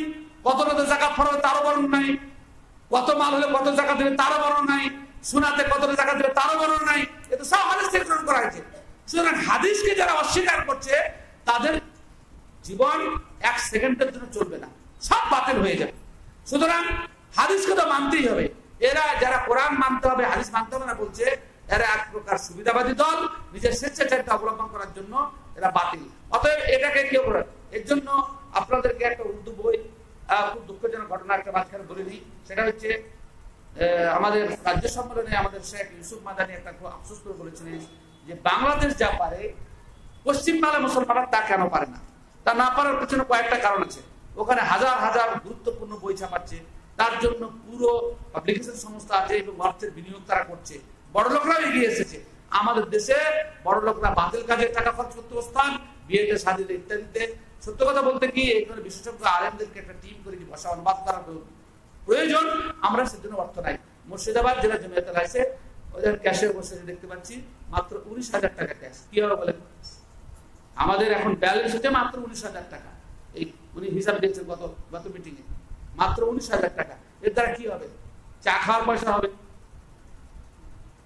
যে মিটিং সিটিং লোকজন আছে, প্রতিটিতে আছে, প্রায় মাধ্যমে আছে, তাদের হবে এমন অবস্থা। তাহলে অনুবাদ করতে গেলে একটা আলেমকে কিন্তু এই বক্তব্য দিয়ে পাঠালে হবে না, ওকে ঠান্ডা মাথায় শুধু অনুবাদের কাজ করবে। এই জন্যই বলছি যে এই বাতিল ফিরকা, যে কোরআন মানতে হবে না, হাদিস মানতে হবে না, এই মর্মে শেখ শফিউর রহমান মুবারক করে একটা বই আছে, বইটার নাম হচ্ছে ইনকারে হাদিস হক ইয়া বাতিল। বইটা খুব বেশি 2 মাস মেহনত করলে, আমার মতো লোক 2 মাস মেহনত করলে মানে কমপ্লিট আর সবকিছু করা হবে। কিন্তু সে সময়টা কোথায়? আর কোন আলেম কিন্তু যথেষ্ট সময় লাগবে কিছু ডাইরেকশন দিয়ে সেখানে কাজ করা যায়, কিন্তু সে বইটা আপনারা পাচ্ছেন না। তাহলে এই গ্রুপের অসারতা প্রমাণ করার জন্য সেটা বইয়ের দরকার। যাক, দোয়া করেন আল্লাহ যেন সে বইটাকে অনুবাদ করে কোন ব্যক্তিকে তৌফিক দান করে। আমরা চেষ্টায় আছি, এই জমিয়তের মাধ্যমে বইটা খুব প্রয়োজন। এবং এই ফিতনা আমাদের কাছে উঠেছে, আমাদের হাতে সময় নেই, এত ব্যস্ততা বলার শেষ নেই। দ্বিতীয় নম্বর ফিতনা হচ্ছে জামাতুল মুসলিমিনের, যার পাকিস্তানে এই কয়েক বছর হলো লোকটার নাম হচ্ছে মাসউদ আহমেদ। সে বিএসসি পাস। রাসূল আকরাম সাল্লাল্লাহু আব্দুল্লাহ ইবনে মাসউদ রাদিয়াল্লাহু তাআলা আনহু থেকে একটা মানে কথা সহিহ বুখারীতে এসেছে যে তিনি নিজের সাথী সঙ্গীদেরকে বলছেন, ইন্নাকুম ফি জামানিন কাসীরুল উলামাউকুম ওয়া কালিলুল খুতাবাউকুম। তোমরা এমন একটা সময় আছো যে এখন আলেমের সংখ্যা বেশি, বক্তার সংখ্যা কম। কিন্তু সায়াতি আলাইকুম জামান কাসীরুল খুতাবাউকুম ওয়া কালিলুল উলামাউকুম, এমন একটা সময় বক্তার দল বেশি হবে, যোগ্য আলেমের দল সংখ্যা কমে যাবে। আবার সেই যুগে চলেছি যে সে যেদিক থেকে মুখস্থ করে সে বড় বক্তা সেরিয়েছে। এবং এই ব্যাপারে বেশ কিছু জেনারেল শিক্ষিত মানুষরা, যাদের ডাইরেক্ট কোরআন হাদিসের জ্ঞান নাই, তারা এই সমস্ত জিনিস থেকে ফিতনা ছড়াচ্ছে। তার মধ্যে অন্যতম এক হচ্ছে মাসউদ আহমেদ। পাকিস্তানে বাড়ি, সে বিএসসি পাস, মানে সায়েন্স নিয়ে গ্রাজুয়েট করেছে। এই ব্যক্তি লিখে দিল নাইজেরিয়া সংগঠনের নাম রাখলো জামাআতুল মুসলিমিন। তার বক্তব্য হচ্ছে যে নিজেকে হানাফি বলা যাবে না, শাফি বলা যাবে না, মালিকি বলা যাবে না, হাম্বলি বলা যাবে না, আহলে হাদিস বলা যাবে না, শুধু মাত্র একমাত্র মুসলিমিন বলা যাবে। মানে এদের টার্গেট শুধু কিতাব ও সুন্নাহ, যারা মেনে চলছেন জীবনে নিজেদেরকে আলেম বলে, এর বিরুদ্ধে। যদিও হানাফিদের বিরুদ্ধে সে মুখ খুলেছে, ওর কয়েকটা বই আমি নিজে পড়েছি, আপনারা এর দ্বারা প্রভাবিত করবেন। কারণ কয়েকটা হাত আছে, হুয়া সাম্মাকুমুল মুসলিমিন, হ্যাঁ সাম্মাকুমুল মুসলিমিন, বলি ইন্না সালাতি ওয়া নুসুকি ওয়া মাহইয়া ওয়া মামাতি লা শারীকা লাহু বিযালিকা আমারতু আনা মিনাল মুসলিমিন। এখানেও সব মুসলিমিন শব্দ এসেছে, আল্লাহ তোমাদের মুসলিম নাম রেখেছে। আল্লাহ যেখানে মুসলিম নাম রেখেছে সেখানে নিজেকে আরেজ বলার অধিকার কি? সকলকে নিজেকে মুসলিম বলতে হবে। আমাদের কিছু কিছু আলেমদের মধ্যেও এবং কিছু কিছু সম্মানের পদ্ধতির মধ্যেও মানে এই ভুল ধারণা আছে। কোরআন মাজিদে আপনি যদি খোলেন, আল্লাহ তাআলা কোরআন মাজিদে কত রকম নাম রেখেছে, হ্যাঁ কত রকম নাম রেখেছে। ইবাদুর রহমানিল্লাযীনা ইয়ামশুনা আলাল আরদি হাওনা, এখানে আল্লাহ তাআলা ইবাদুর রহমান নাম রেখেছে, ইবাদুর রহমান নাম রেখেছে। আল্লাহ পাক রব্বুল ইজ্জত কোরআন মাজিদের মধ্যে একাধিক নাম বলেছেন, সালেহিন, মুমিনিন, কোরআন মাজিদে একাধিক ওয়াবাশশিরিল মুমিনিন। তাহলে মুসলিম সে মুমিনিনও বলেছেন, মুমিনও বলেছেন। এবং কোরআন মাজিদে আল্লাহ পাক রব্বুল ইজ্জত আরো বিভিন্ন সংখ্যার নাম রেখেছেন। এবং মহিলাদের নাম কানিতাত, আবিদাত, সাইহাত, সাইয়্যিবাত, আবকারা, বিশিষ্ট নাম। সাহাবীদের নামকে আপনি চিন্তা করেন যে আল্লাহ রাসূল সাহাবীরা দুভাগে বিভক্ত। হ্যাঁ, আমরা কি তাদেরকে মুসলিম বলি? মুসলিমরা কি যারা মুহাজিরদেরকে সাহায্য করেছে তাদেরকে বলছি আমরা আনসারী, আর যারা মদিনা থেকে হিজরত করেছে তাদেরকে বলছি মুহাজির। আল্লাহ রাসূলের যুগেই গুণের কারণে দুটো দল ভাগ হয়ে গেল, একদল মুহাজির, অন্য দল আনসারী। তাহলে গুণবাচক নাম তো গুণের কারণে এখানে তো দুটো নাম তো সেখানে হয়ে গেল। আবার সাহাবী, তাবী, তাবা তাবী, এই নামগুলো কেন আসলো? তাদেরকে মুসলিম বললেই হতো, কিন্তু আমরা নাম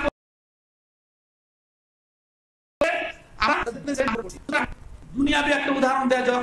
এটা আমরা রাসূল সাল্লাল্লাহু আলাইহি ওয়াসাল্লামের যুগ থেকে, আল্লাহ রাসূলের মুখ থেকে আমরা আসহাবুস সাজারা, যারা বাবলা গাছের নিচে আল্লাহ রাসূল হাতে বায়াত করেছেন, আল্লাহ তাআলা সেখানে আসহাবুস শাজারা বলেছেন গুণের কারণে। সমস্ত মুসলিমদের মধ্যে ওখানে একটা নতুন নামকরণ করলেন।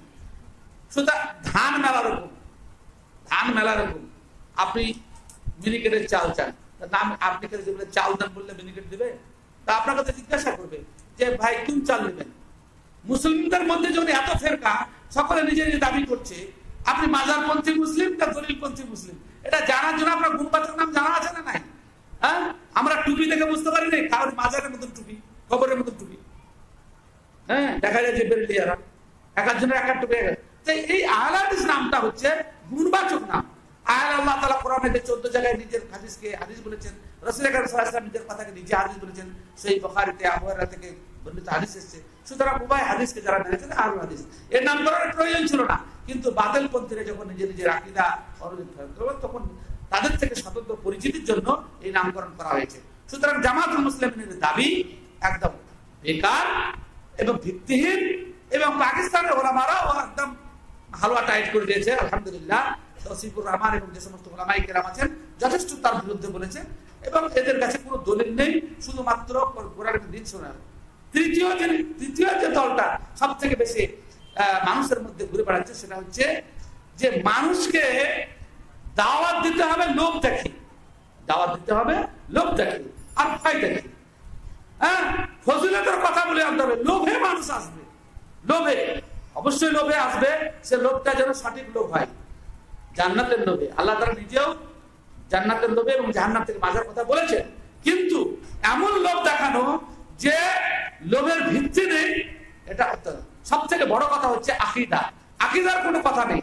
যেমন আপনাকে বলি, নামাজের জন্য নামাজ হচ্ছে দুটি যুক্তি, একটা হচ্ছে নামাজ ফরজ, আর নামাজ হচ্ছে সমস্ত পাপ থেকে মানুষকে রক্ষাকারী একটা ইবাদত। অতএব নামাজই হলে সব ঠিক হয়ে যাবে। আমি এখানে নাম নিতেই বাধ্য হচ্ছি যে তাবলীগ জামাতের সাথে যুক্ত ব্যক্তিরা সমস্ত পাপাদেরকে ছেড়ে দিয়েছে। আমার হিসাব মতে, স্টাডি মতে, আমি লোকালের কথা বলছি না, ঝুলিয়ার কথা বলছি না, কলকাতার যে সমস্ত তাবলীগী ভাইদের সাথে আমার চেনার পরিচয় আছে, এদের থেকে বড় মানে অবৈধ ইনকামকারী খুব কমই আছে। তার কারণ একটা সৌদি আরব থেকে একটা বই বেরিয়েছে, বইটা আমার কাছে আছে, আর তুমি ল্যাপটপে পেয়ে যাবে। বইটার নাম হচ্ছে আল কাউলুল বালীগ ফি তাহযীর মিন জামাআতিত তাবলীগ। হ্যাঁ, আল কাউলুল বালীগ মানে হৃদয়ের কথা, তাবলীগ জামাত থেকে সতর্কতা। তাতে যে সমস্ত কথা লিখেছে অত্যন্ত ভয়ঙ্কর। আর সেজন্য এই কারণে সম্প্রতি কুয়েতেও তাবলীগ জামাত নিষিদ্ধ হয়েছে। সৌদি আরবে আগে থেকে নিষিদ্ধ ছিল, এখন সম্প্রতি কুয়েতেও তাবলীগ জামাতের সমস্ত কার্যকলাপ নিষিদ্ধ করেছে। এদের একটা আকীদা, সেটা আসল কথা হচ্ছে আমাদের ভাইরা উর্দু বই পড়ে না, সব বাংলা অনুবাদ পড়ছে। বাংলা বই লিখেছেন যেটাকে ভিত্তি করে তাবলীগ জামাত প্রচার করছে, সেটা হচ্ছে জাকারিয়া সাহেবের ফাজাইলে আমাল, আর প্রথমে তাবলীগি নিসাব, তারপরে ফাজাইলে আমাল। এই বইয়ে উনি বেশ কিছু হাদিসে নিজে বর্ণনা করেছেন এবং নিজে টিপ্পনী দিয়েছেন তার সাথে, কিন্তু খুব রহস্যময় টিপ্পনী। এই কারণে বই লিখছেন উর্দুতে আর টিপ্পনী লিখছেন আরবিতে, যাতে সাধারণ পাবলিক না বুঝতে পারে। যেমন একটা হাদিস, যে কোনো ব্যক্তি যদি জোহরের নামাজকে, ওখানে জোহরের নামাজ কথা লেখা নাই, ওখানে লেখা আছে এক নামাজকে অন্য সময় পড়ে, কোন ব্যক্তি যদি জোহরের নামাজকে আসরের সময় পড়ে, অর্থাৎ জোহরের সময় শেষ হওয়ার পরে আসরের সময় পড়ে, তাহলে তাকে 2,88,00,000 বছর জাহান্নামে থাকতে হবে। 2 কোটি নামাজ ছাড়েনি, নামাজ পড়েছে জোহরের সময় পার হয়ে, আসরের সময়, মাগরিবের সময় পার হয়ে গিয়ে, এশার সময়, ফজরের সময় পার হয়ে গিয়ে দিনের বেলাতে, অর্থাৎ অন্য সময় পড়েছে, তো তাকে শাস্তি পেতে হবে 2,88,00,000 বছর। তাহলে এই শাস্তি তো আল্লাহ রাসূলের পাওয়ার যোগ্য, কারণ রাসূল সাল্লাল্লাহু আলাইহি ওয়াসাল্লাম বেশ কয়েকটা নামাজ, একসাথে 4-5টা নামাজ পড়েছেন। হ্যাঁ, আর এই হাদিসটা সম্পর্কে জাকারিয়া সাহেব নিজে লিখছেন, ভাষাটা দেখেন, এখন আর উর্দু সংস্করণ নিয়ে আসেন, তিনি পরিষ্কার লিখছেন, লাম আজিদহু ফিল কুতুবিল আহাদিস আল্লাতী ইনদি, এই হাদিস আমার কাছে সংরক্ষিত বইয়ের কোথাও পাইনি, কোন বইয়ে নাই। নিজে লিখছেন, ওয়ালাকিন্নাহু যাকারাহু সাহিবু মাজালিসুল আবরার, মাজালিসুল আবরার গ্রন্থের লেখক নিজের বইয়ে এই হাদিসটাকে উল্লেখ করেছেন। মাজালিসুল আবরারের লেখকের প্রশংসা করেছে আমার যারা উস্তাদ তারা, লোকটা খুব ভালো লোক। আমার উস্তাদদের প্রশংসার ভিত্তিতে হাদিসটাকে আমি এখানে উল্লেখ করে দিলাম। উনি নিজে বলছেন কোন হাদিস গ্রন্থের অস্তিত্ব নাই, কিন্তু জনৈক ব্যক্তির প্রশংসা করেছে আমার শায়েখরা, আর তার তিনি উল্লেখ করেছেন তার বইয়ে, সেজন্য আমি উল্লেখ করে দিলাম। আপনি চিন্তা করেন এটা কত বড় অন্যায়, কত বড় অন্যায়। এই হাদিস লোককে ভয় দেখিয়ে বলছে, এমন ভয় যা খোদা কিতাবুল্লাহ এবং সুন্নাতে রাসূলুল্লাহতে প্রতিষ্ঠিত নাই। আর ফাজাইলে হাজ এবং ফাজাইলে দরুদে জাল কথার তো ভিত্তি হিসাব নাই। দ্বিতীয় নম্বর কথা, আপনাদেরকে সবথেকে বড় তাবলীগ জামাতের ব্যাপারে আমি একটা কথা বলছি, যে তাবলীগ জামাতের রহস্য আপনারা বুঝতে পারেননি। এটা হচ্ছে একটা খুব গোপন ষড়যন্ত্র, কিতাব ও সুন্নাহর অনুসারীদেরকে নিজের দলে না, আপনার আকীদাকে যখন গন্ডগোল করে দেবে তখন আপনি সব শেষ। আপনাকে খুব সকৌশলে সেখানে ভিড়ানো হচ্ছে যাতে আপনি আকীদাতে ধ্বংস হন। আকীদার মধ্যে হচ্ছে এই যে তুমি যদি এক চিল্লাও না দাও তাবলীগের জন্য, তোমার সমস্ত মাল হারাম, সমস্ত মাল হারাম, তুমি তাগুতের পূজারী হয়ে গেলে। তোমাকে দিনের জন্য বের হতেই হবে, দিনের জন্য বের হতেই হবে, এটা জীবনরীতি। আর সব থেকে বড় কথা, এদের মধ্যে যারা চর্চা করে বেড়ায় তারা বলছে তাবলীগী জামাত। তাবলীগী জামাত মানে দিন প্রচার করছে, তাবলীগ করছে, প্রচার করছে, কিন্তু এদের মধ্যে বেশিরভাগই দিন জানে না, দিন জানে না। এবং খুব কৌশল করে রেখেছে যে একজনই কথা বলবে, অন্য লোক কথা বলতে হবে না, ভুল হলেও কথা বলতে হবে না। হ্যাঁ, মুতাকাল্লিম, কথা বলার জন্য তার একটা ডেস্টিনেশন আছে, মুতাকাল্লিম, কথা একজনই বলবে, অন্য লোক কথা বলতে পারবে না। এই বড় ফিতনা, বড় ফিতনা।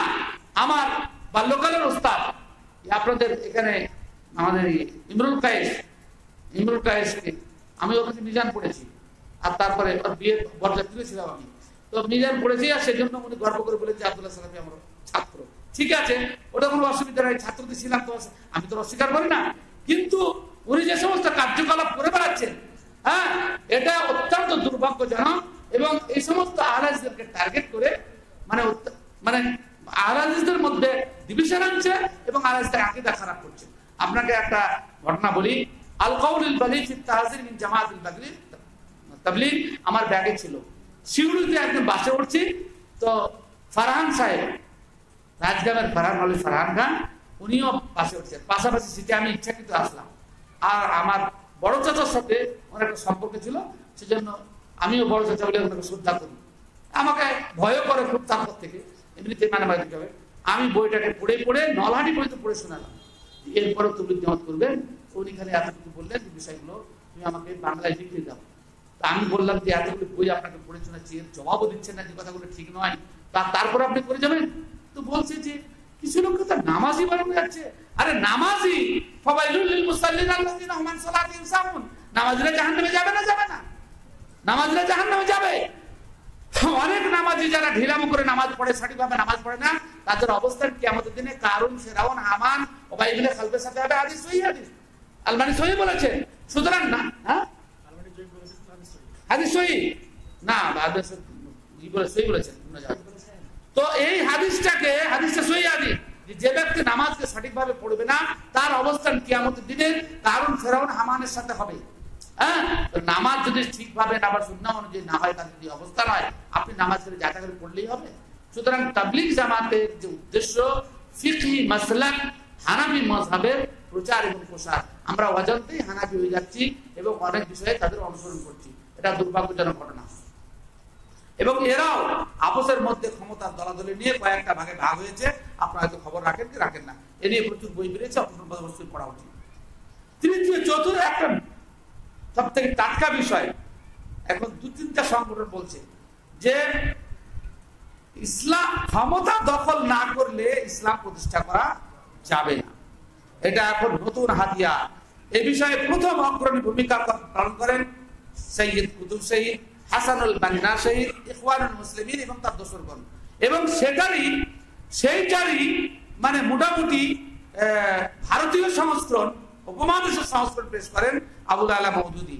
এবং তারপরে এই জিনিসটাকে নিয়েছে এখন পর্যন্ত বিভিন্ন গ্রুপ এটাকে তুলেছে যে মুসলমানদের দুর্দশা, এটাকে মানে ইসলাম রাষ্ট্র প্রতিষ্ঠার জন্য এসেছে, সুতরাং ইসলামী রাষ্ট্র প্রতিষ্ঠা ব্যতীত মুসলমানদের উন্নতি হবে না।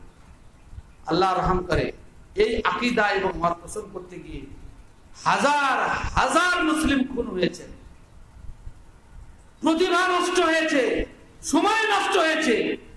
সর্বপ্রথম বাতিল আকীদা যেটা, এই আকীদার পিছনে সব থেকে বাতিল সোর্স যেটা, সেটা হচ্ছে যে কালেমা যত লোক পড়েছে তারা যেই হোক না কেন সবাই মুসলিম আর সকলের ভোটের দরকার। শিয়ারাও মুসলিম, সুন্নিরাও মুসলিম, এরা সব ভাই ভাই, কাউকে খারাপ বলা যাবে না। সব বিতর্ক ছেড়ে আমরা রাষ্ট্র ক্ষমতা দখল করার জন্য চেষ্টা করি। এ নিয়ে মিজান পত্রিকায় তৎকালীন খোমেনি যখন রাষ্ট্র দখল করলো তখন ফলাও করে বলে যায় ইসলামী আন্দোলন। আপনি শিয়াদের আকীদা প্রথমে দেখেন, শিয়াদের আকীদা হচ্ছে আলী হচ্ছে আল্লাহ, প্রথম আকীদা খারাপ। আর তাদেরকে বলে আলী হচ্ছে আল্লাহ, আলী যে আল্লাহ সে। আর নবী মুহাম্মদ সাল্লাল্লাহু আলাইহি ওয়াসাল্লামকে ভুল করে নবুয়ত দেওয়া হয়েছে, আলী হচ্ছে নবুয়ত, কিন্তু যখন ভুলে দিয়ে দেওয়া হয়েছে, তিনি যখন পেয়ে গেছেন তখন তাকে নবী মেনে নেওয়া হয়েছে। এবার নবীর পরে আলী হচ্ছেন ওয়াসিউল্লাহ, আল্লাহ রাসূল সাল্লাল্লাহু আলাইহি ওয়াসাল্লামের ওসিয়ত প্রাপ্ত খলিফা, তিনি হতেন খলিফা।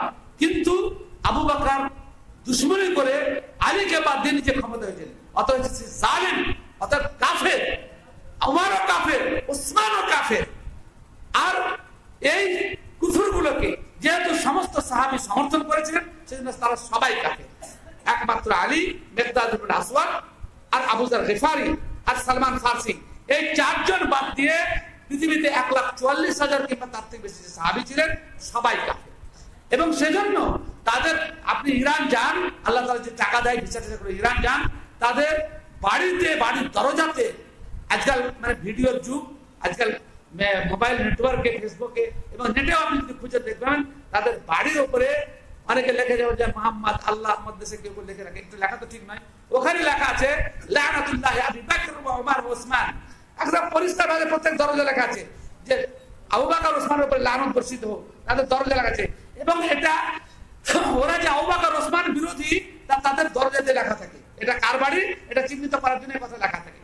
এবং তারা যখন হজ করতে যায় তখন তারা, আমাদের সুন্নিরা অর্থাৎ যারা সুন্নাতপন্থী, তারা গিয়ে রাসূল সাল্লাল্লাহু আলাইহি ওয়াসাল্লামের কবরের কাছে গিয়ে দূর থেকে সালাতু সালাম পাঠ করেন, আল্লাহুম্মা সাল্লি আলা মুহাম্মাদ ওয়া আলা আলিহি বলে। আর ওরা কি বলে জানেন? আসসালাতু আসসালামু আলা নবী আল্লাযী ফি জানিবাইহি কাফিরান আবু বকর ওমর। সালাতু সালাম বর্ষিত হোক ওই নবীর উপরে যার দুই পাশে দুই কাফের শুয়ে আছে, একজন আবু বকর অন্যজন ওমর। আচ্ছা বলেন যে গোটা শিয়া সম্প্রদায় আয়াতুল্লাহ খোমেনির বই আল হুকুমাতুল ইলাহিয়া থেকে শুরু করে তার বইগুলো সব আমরা আনার চেষ্টা করছি। আপনারা কোনো অর্থ দেন, আমরা এখানে সব ভান্ডার জমা করে দেবো ইনশাআল্লাহ, যাতে পরবর্তী প্রজন্মে মানে এই অভাব না থাকে। এই বই আমাদের কাছে আরবি সংস্করণে আমরা ল্যাপটপের মাধ্যমে কিছুই করছি। এই জিনিসটা ইমাম খোমেনির আকীদা যে সমস্ত সাহাবী কাফের। যদি সমস্ত সাহাবী কাফের হয়ে গিয়ে থাকে তাহলে সমস্ত হাদিস ভান্ডার বাতিল, কারণ কাফেরদের মাধ্যমে আসা জিনিস কিন্তু ঠিক হয়। আর এরা এর বিরুদ্ধে পড়ছে, সেজন্য ওরা ওদের হাদিসের গোসল না, ওদের উসুলে বলছে উসুল কাফি, ওদের বইয়ের হাদিসের নাম হচ্ছে আল কাফি। হ্যাঁ, ওরা বুখারী মুসলিম কি মানে না। তো এই নিয়ে গোটা, আর তাদেরকে ইসলামের রাষ্ট্র প্রতিষ্ঠার জন্য মানে জোর গলায় বলা হচ্ছে যে এরা আমার একটা রাষ্ট্র। বাতিলকে যারা হক মনে করে তাদের আকীদা কোথায় থাকছে। এরপরে যারা কিতাবুল্লাহ এবং সুন্নাত রাসূলুল্লাহকে জবাই করছে, এই বেরলিন সম্প্রদায়, এদের কি অবস্থা দেখেন, কি অবস্থা দেখেন। এরা পরিষ্কার বলছে যে মাজারে যারা শুয়ে আছে এরা, আমি একটা, আমার কবরের কথা ছাড়েন, আমি একদিন এই নলাটির বসন্তপুর বলে একটা গ্রাম আছে, সেই গ্রামের ছেলেরা ভাগলপুরে পড়ে, ওখানে গিয়ে কাউরের খপ্পরে পড়ে, খপ্পরে শব্দটা ব্যবহার করছি, খপ্পর নয়, ভালো লোকের চক্করে পড়ে, মানে আকীদা পেছতেছে, কিন্তু খপ্পরে পড়া উচিত ওদের ভাষাতে। ওই মানে ভালো লোকের খপ্পরে পড়ে ওই বসন্ত গ্রামের কিছু যুবক ভাগলপুরে তারা সহি আকীদার দিকে চলে আসে। আর আমার বক্তব্য শুনতে এসেছিল নলাটি থানার একটা গ্রামে, উনি বলছে আমাদের গ্রামে যেতে হয়। আমি জানি না, আমি সাদা খেলে গিয়ে দেখছি যে মরা পীরের উরুস হচ্ছে আর জিন্দা পীর স্টেজে বসে আছে, আর আমাকে সেখানকার বক্তা। আমি তো প্রথম অবস্থা খুব খারাপ, আমি কি বক্তব্য রাখবো, এখানে ধরেই তো মারতে লাগবে, আশপাশে তো আলাজ গ্রামও নাই। এরপরে আমি বক্তব্য শুরু করলাম আমার ওস্তাদ শেখ শফিউর রহমান মুবারকপুরীর বক্তব্য হিসেবে, যে মক্কার কাফেরদের সম্পর্কে আল্লাহ তাআলা কোরআনে যে একাধিক জায়গায় বলেছেন, ওয়ালা ইন সাআলতাহুম মান খালাকাস সামাওয়াতি ওয়াল আরদ লায়াকুলুনা আল্লাহ। হে মুহাম্মদ, কাফেরদেরকে যদি তুমি জিজ্ঞাসা করো আকাশ পাতাল কে সৃষ্টি করেছে, তো সবাই বলবে যে আল্লাহ। এই কথা কোরআনে একাধিক জায়গায় আছে। আর আল্লাহ রাসূল সাল্লাল্লাহু আলাইহি ওয়াসাল্লাম বলেন উকাতিলান নাস হাত্তা ইয়াকুলু লা ইলাহা ইল্লাল্লাহ, আমার আল্লাহ তাআলা আমাকে নির্দেশ দিয়েছেন আমি সংঘর্ষ অব্যাহত রাখবো যতক্ষণ পর্যন্ত আল্লাহ ছাড়া ইলাহা নাই এটা স্বীকার করবে। তো মক্কার কাফেররা তো আল্লাহ ছাড়া ইলাহা নাই এটা বলতো, হ্যাঁ, তো এদের সাথে ঝগড়া আল্লাহর সাথে কেন ঝগড়া ছিল? ওদের ঝগড়ার একটাই কারণ ছিল যে তোমরা যখন আল্লাহ সব সৃষ্টি করেছে বলছো এদের কেন পূজা করছো? বলে না, আমরা এদের পূজা তো করছি না, মানে আবেদন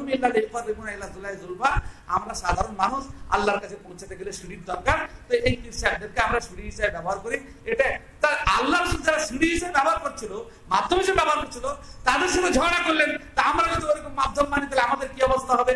এই নিয়ে আমি আমভাবে বক্তব্য শুরু করবো। কারণ আল্লাহর কি কাপ, পশ্চিম দিক থেকে প্রচন্ড ঝড় মেঘ উঠে প্যান্ডেল ভেঙে একাকার হয়ে গেল। আমরা যাক জান বাঁচলো, মসজিদে গিয়ে আশ্রয় নিলাম, নিয়ে ওই প্রচন্ড গরমের দিন এইরকম গরমের সময় মেঘের বাতাসে আমি শুয়ে পড়েছি, আর হঠাৎ করে আমার ঘুম ভেঙে দেখছি জিন্দাফির বক্তব্য দিচ্ছে, আর গোটা বক্তব্য আমার বিরুদ্ধে।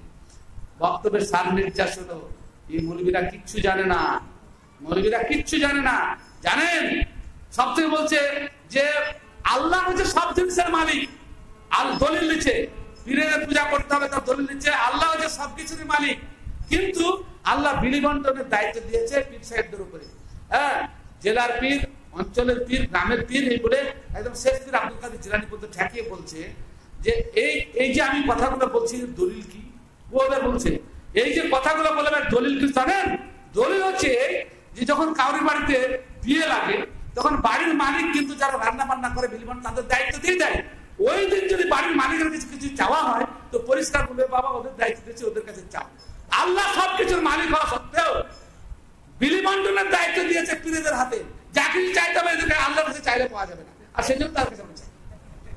এই বাতিল ফেরকা, মানে আমি বেশি বলছি না, আমি যে বক্তব্য শুনছি এবং তার বইও লেখা আছে, এই বাতিল ফেরকাকে বলছে এরাও মুসলিম, রাষ্ট্র প্রতিষ্ঠার জন্য এদের ভোটের সমান সমান দাম আছে। আপনি এই বাতিল ভিত্তির উপরে আপনি রাষ্ট্র প্রতিষ্ঠা করবেন? ইসলাম নেতৃত্বে লোক পাঠালেন যে উঁচু কবর থাকলে সবটা বিস্মার করে দাও, আর এদের কবর উঁচু হয়ে যাচ্ছে, গুম্বাদ তৈরি হচ্ছে, সবকিছু হচ্ছে, আর এ নিয়ে কত বড় ফিতনা। তো আমাদের যারা রাষ্ট্রপতির স্বপ্ন দেখছে তাদের বেশ কি কোরআন সুন্নাহ নয়, কোরআন ও সুন্নাহ নয়, তাদের বেশ হচ্ছে গণতন্ত্র। গণতন্ত্র, যে গণতন্ত্রকে ইসলাম অবৈধ ঘোষণা করেছে। আল্লাহ তাআলা কোরআনে নিজে বলছেন তুমি যদি বেশিরভাগ লোকেদের দিকে মতকে মানো তাহলে আল্লাহ পথ থেকে তোমাকে বিচ্ছিন্ন করে দিবে। কারণ বলছে এরা ধারণায় কথা বলে, এরা আন্দাজে কথা বলে, সুতরাং এদের কথা মানা যাবে না। আল্লামা ইকবাল খুব মূল্যবান কথা বলেছেন, জমহুরিয়ত এক তর্জ হুকুমত है कि जिसमें बंदूक को गिना जाता है तौला नहीं जाता। গণতন্ত্র রাষ্ট্র প্রতিষ্ঠার একটা মাধ্যম বটে, এতে মাথা গোনা হয়, মগজ মাপা হয় না। ইকবাল বলেছেন মাথা গোনা হয়, মগজ মাপা হয় না। কেমন করে মগজ মাপা হয় না? আমি উদাহরণ দিয়ে থাকি, সেটা হচ্ছে যে 100 জন এই অত্র এলাকার 100 জন হাই স্কুলের হেডমাস্টার যদি একদিকে ভোট দেয়, আর এই এলাকার 101 জন যদি মাতাল অপর দিকে ভোট দেয়, তো গণতন্ত্র বলছে the majority must be granted। দলবেদ দেখে 10 যেখানে খোদা সেখানে। তো সুতরাং এই ফর্মুলাতে ইসলাম প্রতিষ্ঠা পুরোপুরি সম্ভব না, যেখানে আল্লাহ রাব্বুল আলামিন বলছেন কালিলুম মিন ইবাদিয়াশ শুকুর, কৃতজ্ঞ বান্দার সংখ্যা কম। আর অপর আয়াতে আল্লাহ পাক বলছেন ওয়া মিম্মান খালাকনা উম্মাতান ইয়াহদুনা বিল হক ওয়া বিহি ইয়াহদুন, আমি যত লোককে সৃষ্টি করেছি তার মধ্যে অল্প সংখ্যক লোক হক নিয়ে থাকবে আর হকের নিয়ে ফয়সালা করবে।